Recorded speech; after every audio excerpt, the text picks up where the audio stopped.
दिखाने वाले हैं। फिल्म का जो बेसिक समरी है वो मैं बता देता हूँ आप लोगों को, मीडिया को, कि एक माँ है और एक बच्चे हैं। इन दोनों की ग्रोइंग एज की कहानी है। माँ एज यूजुअल का एक कन्वेंशन है या कन्विक्शन कह सकते हैं, better conviction word is better, कि इफ़ ए बॉय और if A boy, either boy are going to be born, in which doesn't matter they are married or not, क्योंकि बच्चे के जन्म में there is a biological relationship. Marriage gives you lots of societal, मतलब कह सकते हैं सोसाइटी में सिक्योरिटी की भावना देता है। तो if you are marriage and if you have a kids, everyone say that it is a legitimate child, but here is everyone says that it is illegitimate child because there is no marriage happen.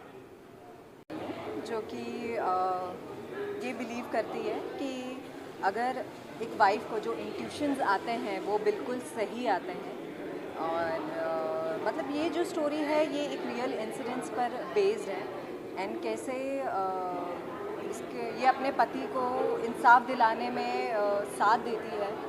तो ये पूरी कहानी उस इंसाफ के ऊपर depend करती है। And या द स्टोरी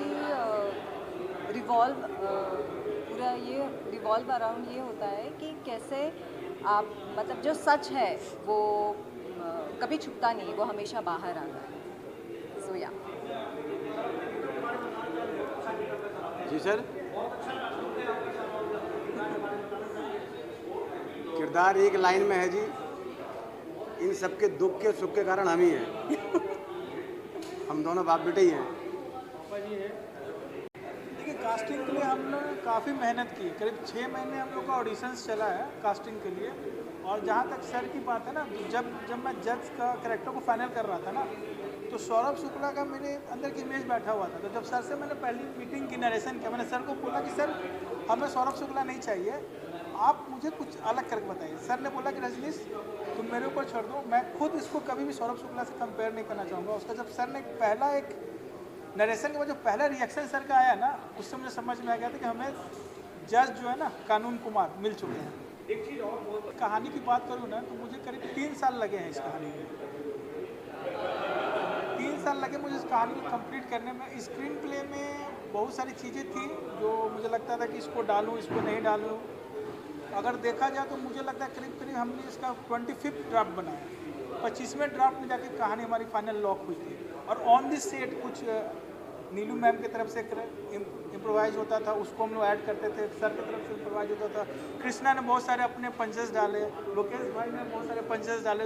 लोकेश भाई मेरठ से बिलोंग करते हैं, वहाँ का जो न्यूसेंस होता है, वहाँ का जो टिपिकल टोन होता है, उन्होंने मुझे बताया कि सर ऐसा कर सकते हैं। तो ये सारे कंबाइंड हो गए ना, वो एक पूरी तरह से खिल के आया है।